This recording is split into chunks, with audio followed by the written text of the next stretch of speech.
eu vim aqui falar com vocês sobre a prática que tem sido constante dentro da congregação cristã no tema a falsa doutrina. Quando eles falam sobre essa doutrina ser a mais apostólica, a mais próxima das Sagradas Escrituras, eles querem contar vantagens no sentido de que eles dão coleta, não é dízimo, né? É voluntário, mas a gente sabe que essa voluntariedade não é tão voluntária assim. Se possível fosse, a pessoa deixa até o último centavo do que ele tem. De tão persuasivo que são os discursos praticados pelos ministros, né, o diácono, ou enfim, quem está ali atendendo o serviço quando vai falar na parte de coleta. Porque se você volta com R$1 para o bolso, é como se você estivesse roubando de Deus. Mas é voluntário, é coleta, enfim, o nome é coleta. Não tem pastores, né? Apesar que nas Sagradas Escrituras dizem que existem sim pastores que nós devemos orar por eles, eles estão à frente da igreja. Mas enfim, não é pastor, é ancião. As irmãs usam o véu e usam saia, cabelo crescido. Os homens, uma vestida distinta, tem que fazer a barba. Opa, tô meio fora da linha. E essas coisas fazem a congregação cristã dizerem que tem a doutrina mais apostólica. Mas a gente tem que ser sincero. O que isso tem a ver com a salvação da minha alma? Essas coisas, essas práticas. Não, mas eu estou indo lá para servir a Deus. Não importa isso, eu estou indo lá para servir a Deus. Mas o que a congregação tem ensinado? Qual que é o evangelho que ele tem ensinado para nós que diz respeito à salvação da nossa alma? Para estarmos preparados, amadurecer a igreja de Cristo, preparar nós para a vinda do nosso Senhor Jesus. As pregações só vêm falando: eu vou fazer a sua vontade, eu sou contigo, onde você pisar a planta dos seus pés, eu vou te dar. O seu processo, meu amado irmão, está lá na justiça, eu vou resolver para você essa causa. Você pode mudar de cidade, não mude, não troque de emprego. Eu não esqueci de você, eu te amo, meu filho. Eu estou com você, estou na sua vida, fique em paz. Peraí, mas essas pregações, em que elas agregam na salvação da minha alma? Como isso vai me preparar para os dias que estão por vir? A maioria dos irmãos não estão nem um pouco preocupados com isso. Uma prova disso é quando você faz a pergunta para os seus conservos. Pergunta para 5 irmãos da sua confiança: você se considera uma pessoa salva? Como faz para a gente alcançar a salvação das nossas almas? A maioria não vai saber te responder com certeza.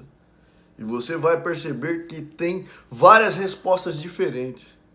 E as pessoas não se importam com isso, porque eles acham que no dia da vinda do nosso Senhor Jesus, vai vir uma profecia lá do púlpito: irmãos, Jesus manda te avisar, semana que vem ele tá aí, agora é a hora, vamos nos arrepender? Mas Deus manda a palavra: hoje Deus troca as vestes das igrejas. Quem que nunca viu na véspera de uma Santa Ceia? Opa, Santa Ceia, né? Tem mais de ano que não tem, mas não tem problema, porque aqui é congregação cristã, a voz de Deus, então a gente pode fazer o que quiser com a doutrina apostólica, porque nós somos os apóstolos. Na véspera de Santa Ceia sempre tem aquela palavra, né? Eu troco as suas vestes, meus irmãos. Quem quer perdão de Deus, a época é na véspera de Santa Ceia. Já fica esperto. Apesar de que a igreja diz assim: Deus pode perdoar, mas a igreja não. Mas para tomar Santa Ceia, vai. O negócio é a igreja cheia. Pula gente nos bancos, né? Nem cabe a capacidade da igreja no dia da Santa Ceia. De tão sagrada que é. Mas agora ninguém nem se fala disso. Mas espera lá. A igreja diz que ela é a mais apostólica por causa dessas práticas. O que nos diz em Colossenses capítulo 2? Eu vou ler só alguns versículos para vocês. Eu digo isso para que ninguém vos engane com palavras persuasivas. Tende cuidado para que ninguém vos faça presa sua por meio de filosofias e vãs sutilezas, segundo a tradição dos homens, segundo os rudimentos do mundo e não segundo a Cristo. Está ignorando aqui os ensinos de Cristo. Ninguém vos domine a seu bel prazer com pretexto de humildade e culto de anjos, porque vos carregam ainda de ordenanças como se estivesseis no mundo, tais como não toques, não proves, não manuseis. as quais todas as coisas perecem pelo uso segundo os preceitos e doutrinas dos homens, as quais têm, na verdade, alguma aparência de sabedoria em devoção voluntária, humildade, em disciplina do corpo, mas não são de valor algum senão para a satisfação da carne, só para que as pessoas se achem melhor do que as outras, mais dignas do que as outras, mais merecedoras do que as outras. E nós vemos isso para a satisfação da carne, quando a gente pode ver ali na parábola de fariseu e do publicano, né? Lucas capítulo 18, versículo 9 ao 14. Mas depois vocês leem a passagem por completo. Você vai ver que o fariseu se gabava, né? Ó Deus, graças te dou, porque eu não sou como os demais homens, roubadores, injustos e adúlteros, nem ainda como este publicano. Jejuo 2 vezes na semana, dou dízimos em tudo que possuo. Tá vendo? Essas práticas, elas só servem para satisfação da carne. Lembrando que o outro coitado também fez uma oração, dizendo: ó Deus, tem misericórdia de mim, pecador. E o Senhor Jesus disse: digo-vos que este desceu justificado para a sua casa, e não aquele, porque qualquer que a si se exalta será humilhado, e qualquer que a si mesmo se humilha será exaltado. Só que essas doutrinas da congregação cristã faz o homem ficar inchado, soberbo. É uma falsa humildade que gera nas pessoas que praticam esses usos e costumes. Só que essas pessoas, entre elas, têm grandes obras, maravilhas, prodígios, e tudo usam o nome sagrado do nosso Senhor Jesus Cristo, em nome do Senhor Jesus. Então nós vemos em Mateus capítulo 7, que diz assim, versículo 22. Muitos me dirão naquele dia: Senhor, Senhor, não profetizamos nós em teu nome? Em teu nome não expulsamos demônios? Em teu nome não fizemos muitas maravilhas? Então lhes direi abertamente: nunca vos conheci, apartai-vos de mim, vós que praticais iniquidade. O nosso Senhor Jesus não conhece esse tipo de pessoa. E se vocês pararem para ser honestos com vocês mesmos, irmãos da congregação, vocês vão pensar, quando eu fiz aquela pergunta, o que fará você para se salvar? Você responderá tudo isso que está escrito aqui. Como eu sei, eu também fazia parte, meus amados irmãos. Se não fosse ler as Sagradas Escrituras para chegar ao conhecimento de Deus e de Jesus Cristo, isso é uma fração, né? Porque nós temos a vida eterna para conhecer o nosso Deus, conhecer o nosso Senhor Jesus Cristo. Nós vamos conhecendo à medida que nós evoluímos dentro das Sagradas Escrituras. Quanto mais nós amadurecemos espiritualmente, mais a palavra de Deus também amadurece para fortalecer esse alimento, para ser próprio para a sua estatura. Então, se você é uma criancinha, a palavra de Deus vai ser como papinha para você. Mas à medida que você se alimenta dela, ela vai se solidificando. Quanto mais você cresce, mais ela vira proteína para você crescer e ficar monstro. Então pensa nisso. Qual é o evangelho praticado dentro da congregação cristã? Está preparando a igreja para os dias que estão para vir? É uma igreja que muitos vão falando que estão indo para servir a Deus, mas querem ser servido. É o Deus da barganha. Não vai lá cantar o hino se não tiver uma resposta. Vocês já pararam para pensar como era na época do nosso Senhor Jesus e dos apóstolos? O que era pregado nas sinagogas? Vocês acham que Deus falava: eu vou ser com vocês? Você que está com um problema, que o carneiro atolou, pode ir lá, que ele já saiu da lama. Você que brigou com seu vizinho, corre lá que ele morreu. Jesus não ficava profetizando a vida das pessoas. Nem os apóstolos ficavam profetizando. Você vai lá agora, pode mudar de cidade, vem comigo. Não. Eles pegavam as Sagradas Escrituras e ensinavam o que aquele texto queria dizer.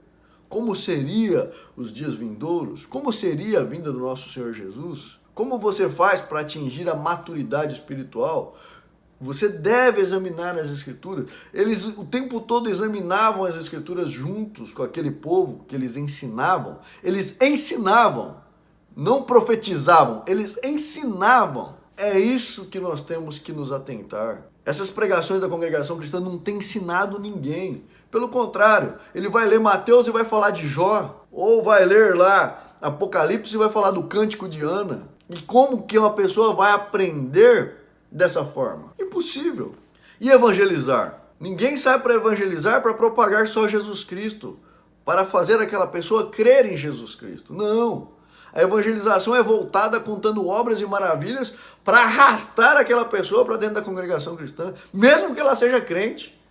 A preocupação não é que ela conheça Jesus, mas que ela conheça a congregação. Conheça o que a congregação prega. E não conheça Jesus Cristo.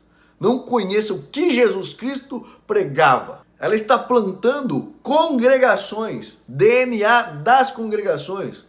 A congregação cristã não está interessada que o evangelho de Jesus Cristo seja propagado. Ela está interessada que em cada país tenha outra congregação cristã. Pouco importa se crê ou não crê em Jesus Cristo, desde que esteja uma igreja lá. Porque se eles estivessem preocupados se você crê ou não crê em Jesus Cristo, na hora do batismo eles não falavam, vem, Deus te chama, vem, Deus está te chamando, essa é a oportunidade, amanhã pode ser tarde demais. Não é dessa forma que se evangeliza ninguém. Esse batismo não é salvífico, isso não salva ninguém. Não adianta ficar com aquela voz chorosa, pede confirmação, o coração bateu, meu Deus está me chamando. Mas Deus está te chamando para quê? Para batizar? Para batizar na congregação? E aí? Você está salvo por causa disso? Pelo chamado de Deus para você passar nas águas? É isso que salva nós? Seja franco com você mesmo. Faça essas perguntas para você mesmo. Porque você está depositando a salvação na igreja. Você nem conhece Jesus Cristo, a não ser o que está escrito em nome do Senhor Jesus. Mas Senhor, em teu nome não expulsamos demônio, em teu nome não fizemos maravilhas?